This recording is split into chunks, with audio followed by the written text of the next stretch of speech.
Hello दोस्तों, refix India के YouTube channel पे आपका फिर से स्वागत है।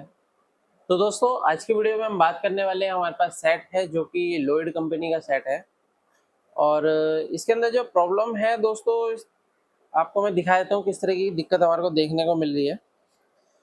तो बेसिकली क्या रहता है कि पैनल के अंदर कई सारी दिक्कतें हमारे को देखने को मिलती है। अभी मैं सेट को ऑन करता हूँ तो अगर आप यहाँ पे देखेंगे तो कुछ ग्रे कलर की जो पैनल है हमारे को इसके अंदर दिखाई दे रहा है। यहाँ पे अगर आप देखेंगे तो ग्रे इमेज इसके अंदर आ रही है। तो अब इस पैनल को किस तरीके से रिपेयर करना है, इस वीडियो के अंदर हम देखेंगे स्टेप बाय स्टेप कैसे रिपेयर कर सकते हैं।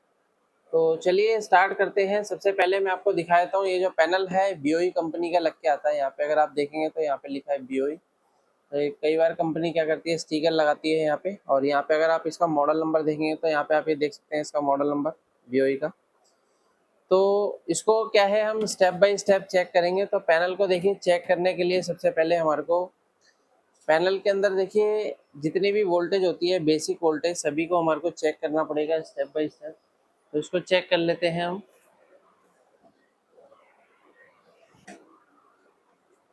तो क्या है, मल्टीमीटर को हम सेट कर लेते हैं डीसी वोल्ट की रेंज पे। और यहाँ पे अगर हम चेक करते हैं तो सबसे पहले अगर आप यहाँ पे देखेंगे तो हमारा जो 12 वोल्ट की सप्लाई है, यहाँ पे अगर आप देखेंगे 12 वोल्ट की सप्लाई ओके है। बेसिकली ये जो प्रॉब्लम आती है ज़्यादातर गेट लाइन में वोल्टेज या सिग्नल मिसिंग होने की वजह से ज़्यादातर इस तरह की दिक्कत देखने को मिलती है। तो फिर भी अगर हम चेक करते हैं तो अगर आप देखेंगे तो 12 वोल्ट की सप्लाई हमारी बिल्कुल परफेक्ट तरीके से इसके अंदर बन रही है। और 12 वोल्ट के बाद अगर हम चेक करते हैं आगे, हमारे को सबसे पहले हमारे को जो वोल्टेज मिलेगा 3.3 वोल्ट की सप्लाई मिलेगी, 16 वोल्ट की सप्लाई मिलेगी। यहाँ पे आप देख रहे हैं 3.3 वोल्ट की सप्लाई बिल्कुल परफेक्ट तरीके से हमारी ओके बन रही है। इसको मैं आपको प्रॉपर तरीके से दिखाता हूँ। यहाँ पे अगर आप देखेंगे तो ये हमारा 3.3 वोल्ट की सप्लाई है और 3.3 वोल्ट की सप्लाई बिल्कुल हमारी एक्यूरेट है। और देखिए ये जो 3.3 वोल्ट की सप्लाई होती है, यहाँ पे अगर आप देखेंगे तो एक 11 रेगुलेटर भी इसके अंदर लगा हुआ है। तो ये आउटपुट वोल्टेज क्या कर रहा है, 1.2 वोल्ट। 1.2 वोल्ट और 3.3 वोल्टेज हमारे जो है टीकॉन आईसी के अंदर जाती है। और अगर आप यहाँ पे देखेंगे तो रोम आईसी की पिन नंबर 8 में भी जाती है। तो यहाँ पे अगर आप देखेंगे तो ये 3.3 वोल्ट की सप्लाई बिल्कुल परफेक्ट तरीके से इसके अंदर बन रही है। अभी ये वोल्टेज तो ओके है, लेकिन पैनल पे अगर आपने देखा क्या कंडीशन हमारे को देखने को मिल रही है, तो इस कंडीशन में क्या है, सबसे पहले लेवल शिफ्टर आईसी को चेक कर लेते हैं। तो लेवल शिफ्टर आईसी को चेक करने के लिए लेवल शिफ्टर आईसी की सबसे पहले अगर हम देखते हैं तो कौन कौन सी वोल्टेज हमारी इनपुट होती है। यहाँ पे देखेंगे 7.5 वोल्ट, यानी कि माइनस वोल्टेज जो है हमारा जा रहा है -7 8 के अराउंड है, 8 वोल्टेज मान के चलेंगे इसको। और यहाँ पे देखते हैं तो कितना वोल्टेज आ रहा है, यहाँ पे 29 वोल्ट की सप्लाई है, 30 वोल्ट मानेंगे इसको। 29.98 हमारे को यहाँ पे दिखा रहा है, यानी कि 30 वोल्ट के अराउंड ये वोल्टेज है। तो वीजीएच और वीजीएल जो है हमारे लेवल शिफ्टर में जा रहा है। अब लेवल शिफ्टर की जो हाफ वोल्टेज एक इनपुट होती है, जो कि अगर आप यहाँ पे देखेंगे 3.3 वोल्ट की जो हाफ वोल्टेज होती है ये इनपुट हो रही है। यहाँ पे अगर आप देखेंगे तो डिवाइडर बना होता है। ये मैंने आपको दूसरी वीडियो के अंदर भी दिखाया था किस तरीके का डिवाइडर होता है ये। तो कई बार क्या होता है, ये 3.3 वोल्ट ही जाता है इसके अंदर, कई बार क्या आता है इसका हाफ वोल्टेज इसके अंदर जाता है। लेवल शिफ्टर आईसी की डाटा शीट देख के हमारे को पूरी तरीके से कंफर्म होता है कि इसके अंदर कितना वोल्टेज इनपुट होगा। क्योंकि काफ़ी सारे टेक्नीशियन को ये दिक्कत आती है कि उनको ये कंफर्म नहीं हो पाता कि ये जो लेवल शिफ्टर आईसी है ये इनपुट वोल्टेज क्या लेती है और आउटपुट वोल्टेज क्या लेती है। तो देखिए दोस्तों, इसको चेक करने के लिए हमारे को इसके सीमेटिक की ज़रूरत पड़ती है। अगर आप सीमेटिक से काम करते हैं तो प्रॉपर तरीके से आप काम कर सकते हैं। अगर आपका सीमेटिक नहीं रहता है तो काम करना थोड़ा सा मुश्किल रहता है, क्योंकि पैनल को अगर रिपेयर करना है तो प्रॉपर तरीके की नॉलेज आपको होनी चाहिए। अगर आपके पास भी रिपेयर होने के लिए पैनल आते हैं और आपको रिपेयर करने में प्रॉब्लम आती है तो आप हमारी ट्रेनिंग को ज्वाइन कर सकते हैं। ट्रेनिंग ज्वाइन करने के लिए नीचे दिए कॉन्टैक्ट नंबर पर कॉन्टैक्ट कर सकते हैं। तो चलिए स्टार्ट करते हैं। अभी यहाँ पे अगर आप देखेंगे तो इसके अंदर हमारी जो लेवल शिफ्टर आईसी के अंदर कुछ सिग्नल भी आते हैं जो कि हमारे टीकॉन आईसी से आते हैं। और टीकॉन आईसी से जब ये सिग्नल इनपुट होते हैं तो ये जो लेवल शिफ्टर आईसी है ये हमारे सीकेवी सिग्नल बनाती है। तो ये सीकेवी की जगह यहाँ पे सीएल के लिख के आता है। अगर आप यहाँ पे देखेंगे सीएल के 1 2 3 4 यहाँ पे लिखा हुआ है। तो अगर हम यहाँ पे वोल्टेज चेक कर रहे हैं तो इसके अंदर मेरे को जो वोल्टेज मिल रहा है 10.98 मिल रहा है। दूसरे पे चेक करते हैं 10.98 है। तीसरे पे चेक करते हैं, यहाँ पे भी 10.98 है। इस पे चेक करते हैं, ये भी 10.98 96 है, यहाँ पे देखते हैं 10.98, यहाँ पे देखते हैं 11 है, और यहाँ पे हमारा एस टी वी 0 है, तो एस टी वी 0 पे माइनस वोल्टेज हमारे को मिल रहा है। और एस टी वी 1 पे देखते हैं, ये भी हमारे को -7 वोल्ट की सप्लाई मिल रही है। और यहाँ पे ये वोल्टेज देखते हैं तो ये हमारा वीजीएल वोल्टेज जो हमारा इनपुट हो रहा है, ये वोल्टेज हमारे को दिखा रहा है। यानी कि क्या है कि ऑलमोस्ट जो सिग्नल है वो सिग्नल तो हमारे अराउंड सही बन रहे हैं इसके अंदर, क्योंकि जो लेवल शिफ्टर आईसी होती है, लेवल शिफ्टर आईसी जो हमारे सिग्नल निकालती है सीकेवी वाले, उसमें 8 वोल्ट, 9 वोल्ट, 10 वोल्ट, 11 वोल्ट तक आपको यहाँ पे वोल्टेज देखने को मिलती है। क्योंकि कई सारे पैनलों में मैं चेक कर चुका हूँ तो मेरे को इस तरीके की कंडीशन देखने के लिए मिलती है। लेकिन अगर आपको प्रॉपर सिग्नल चेक करना है तो उसके लिए डीएसओ की ज़रूरत पड़ती है, तो डीएसओ से हम देख सकते हैं। अभी क्या है कि और वोल्टेज अगर हम यहाँ पे देखते हैं तो लेवल शिफ्टर आईसी के अलावा हमारी डीसी टू डीसी आईसी भी काम करती है, लेकिन डीसी टू डीसी आईसी से लेवल शिफ्टर आईसी पे वोल्टेज जाती है, जैसे 3.3 वोल्ट, 1.2 वोल्ट जाती है कई बार जैसे आप अलग अलग वोल्टेज आपको देखने को मिल सकती है। वीजीएच भी जाता है, वीजीएल भी जाता है, जो कि डीसी टू डीसी आईसी से जाता है। तो वीजीएच और वीजीएल तो हमारा बिल्कुल परफेक्ट तरीके से बन रहा है। यहाँ पे अगर हम देखेंगे तो वीकॉम वोल्टेज हमारा ओके बन रहा है, वी हमारा वीजीएल वोल्टेज है, वीजीएल भी ओके। तो ऑलमोस्ट क्या है, वोल्टेज हमारी सभी ओके है, लेकिन फिर भी इस तरीके की दिक्कत मिल रही है। तो यहाँ पे अगर हम देखते हैं तो ये लेवल शिफ्टर आईसी के अलावा हमारी एक टीकॉन आईसी भी लगी होती है, जो कि सिग्नल जनरेट करने का काम करती है। ये गेट सिग्नल हमारे जनरेट करती है, जिससे कि हमारा क्या है, लेवल शिफ्टर आईसी जो है गेट सिग्नल को कन्वर्ट करती है। यानी कि जब हमारी ये इसको सिग्नल देगी, C P V 1, C P V 2, S T V, ये सभी सिग्नल देती है, तो हमारे सी के वी सिग्नल बनना स्टार्ट होते हैं।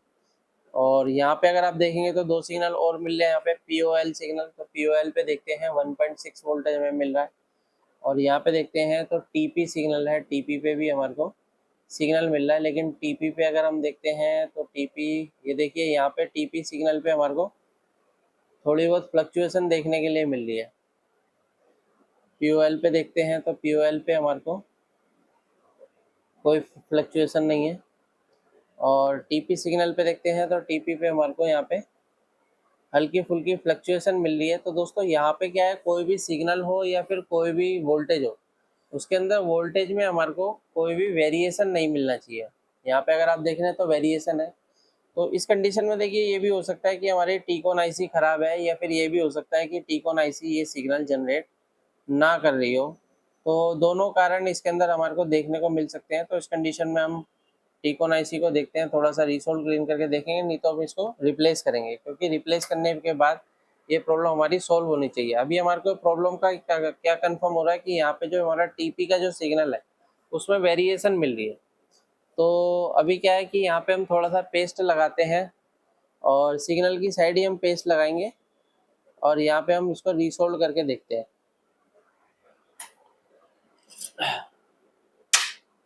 तो यहाँ पे क्या है, हम थोड़ा थोड़ा सा इसको रीसोल्व कर लेते हैं, ताकि ये जो हमारा सिग्नल है प्रॉपर तरीके से जो है काम कर जाए इस तरीके से। तो यहाँ पे अगर आप देखेंगे, दूसरा अगर हम कनेक्शन भी देख सकते हैं इसके अंदर, तो थोड़ा सा अगर हम मल्टीमीटर को कंटिन्यूटी पे लगाते हैं, और मल्टीमीटर को कंटिन्यूटी पे लगाने के बाद अगर हम यहाँ से देखते हैं तो ये जो रेजिस्टेंस है, ये रेजिस्टेंस हमारे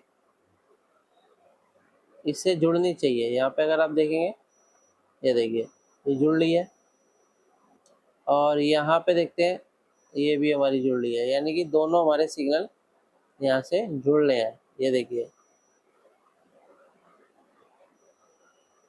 ये हमें मिल रहा है। लेकिन कई बार क्या होता है कि कुछ पिनें जो होती है वो ड्राई हो जाती है, तब भी इस तरीके की दिक्कत मिल सकती है। तो यहाँ पे हम क्या है, प्रॉपर तरीके से सोल्डिंग करेंगे। यहाँ पे इस तरीके से हम सोल्डिंग कर लेते हैं।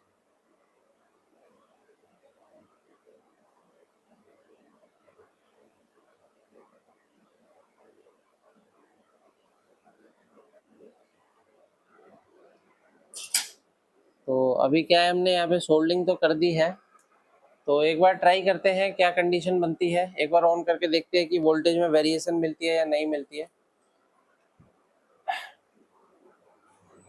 लेकिन जब भी हमारे को रीसोल्डिंग करते हैं तो रीसोल्ड करने के बाद दोस्तों यहाँ पे असेंबली मशीन से हीट भी मारनी चाहिए ताकि यहाँ पे फिनिशिंग आ जाए। लेकिन अभी मेरे को यहाँ पे कोई भी शॉर्टिंग नहीं दिखाई दे रही है, तो इस कंडीशन में मैं इसलिए हीट नहीं दे रहा हूँ उसको।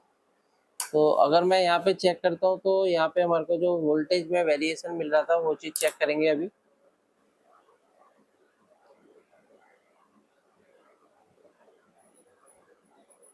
या वोल्टेज कम हो गया है या वोल्टेज इक्वल है। और वोल्टेज पे अगर हम देखते हैं तो 0.992 दिखा रहा है, लेकिन थोड़ी बहुत वेरिएशन अभी भी हमारे को दिखाई दे रही है। यहाँ पे देखते हैं पिक्चर की कंडीशन, देखते हैं पिक्चर की कंडीशन क्या है, क्योंकि वोल्टेज पहले हमारे को यहाँ पे ज़्यादा मिल रहा था, अभी हमारे को कम मिल रहा है। तो अभी देखेंगे थोड़ा बहुत सिम्टम्स हमें चेंज नज़र आ रहा है और लाइनिंग नज़र आ रही है। तो एक बार क्या है कंप्लीट आईसी को रीसोल्ड करके देखते हैं और उसके बाद देखते हैं क्या कंडीशन रहती है, क्योंकि हो सकता है कि ये आईसी जो है रीसोल्ड होने के बाद काम करे। तो इसको मैं रीसोल्ड कर लेता हूँ इस तरीके से।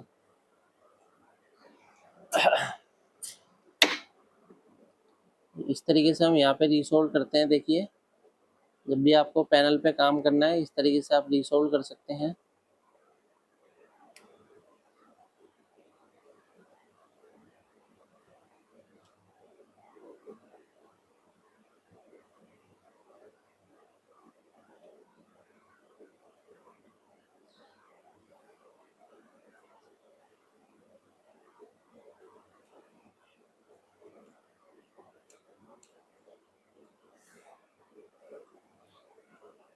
तो देखिए दोस्तों कई सारे पैनल होते हैं जो इस तरीके की दिक्कतें में हमारे पास आते हैं, उनको रिपेयर करते हैं हम लोग।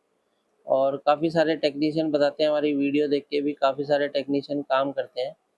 लेकिन देखिए दोस्तों जब आप काम करते हैं तो काम करने का मतलब ये नहीं है कि आप सारे काम जो है खाली कॉपी करके ही करेंगे। कुछ काम जो होते हैं अपना दिमाग लगा के भी किए जाते हैं। तो अगर आप भी प्रॉपर तरीके से काम करना चाहते हैं तो आपको अच्छी तरीके से ट्रेनिंग लेनी होगी और ट्रेनिंग लेके आप प्रॉपर तरीके से काम कर सकते हैं। तो अभी क्या है कि हम इसके ऊपर हल्की सी हीट देंगे ताकि फिनिशिंग आ जाए, और उसके बाद मैं आपको दिखाता हूँ थोड़ा सा हीट देके, क्योंकि यहाँ पे आप ये देखेंगे काफ़ी सारी जो पिनें हैं थोड़ी सी इधर उधर है।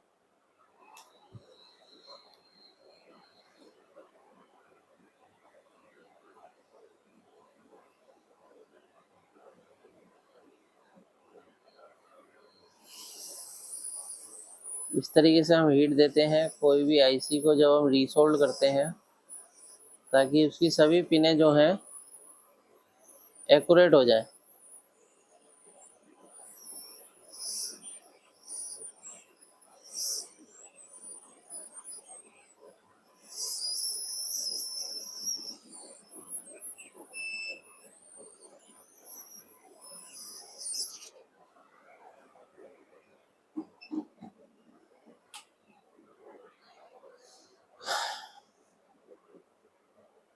तो अभी आप यहाँ पे देख सकते हैं काफ़ी आईसी जो है हीट हो रही है।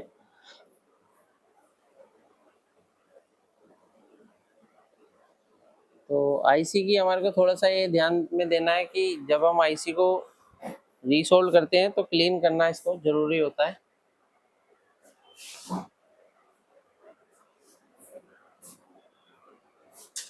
तो यहाँ पे क्या है इसको हम रीसोल्ड करने के बाद क्या है क्लीनिंग करते हैं थिनर लगा के, और क्लीनिंग करने के बाद देखते हैं क्या कंडीशन रहने वाली है, क्योंकि जब भी हम काम करते हैं तो हमारे को क्लीनिंग करना ज़रूरी होता है।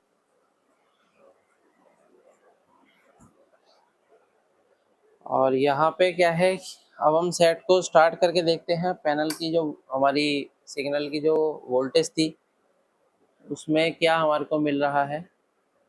तो अगर आप यहाँ पे अभी वोल्टेज देखेंगे तो ये हमारे को वोल्टेज मिल रहा है 0.95 0.95 अभी हमारे को यहाँ पे देखने को मिल रहा है। और यहाँ पे अगर हम देखेंगे तो ये वेरिएशन नहीं है इसके अंदर। और POL पे देखेंगे तो 1.62829 मिल रहा है, इसमें भी कोई वेरिएशन नहीं है। तो चलिए देखते हैं पिक्चर की क्या कंडीशन है। यहाँ पे आप ये देख सकते हैं पैनल अभी हमारा ओके हो चुका है। दोबारा से स्टार्ट करके मैं दिखा देता हूँ आपको। यहाँ पे आप ये देखेंगे पैनल बिल्कुल ओके हो चुका है। तो फिलहाल इसके अंदर जो प्रॉब्लम थी, जो हमारे टीकॉन आईसी से सिग्नल निकलता है, कौन सा सिग्नल था वो, टीपी सिग्नल। तो टीपी सिग्नल जो था वो मिसिंग था, जो कि हमारी गेट लाइन में जाता है ऑफ के पास। तो उसके मिसिंग होने से इस तरीके की दिक्कत हमारे को देखने को मिल रही थी। तो आपको मैंने बताया किस तरीके से हम इसको चेक कर सकते हैं। अगर वीडियो आपको पसंद आए तो वीडियो को लाइक करें, शेयर करें, कमेंट करें। Thank you friends.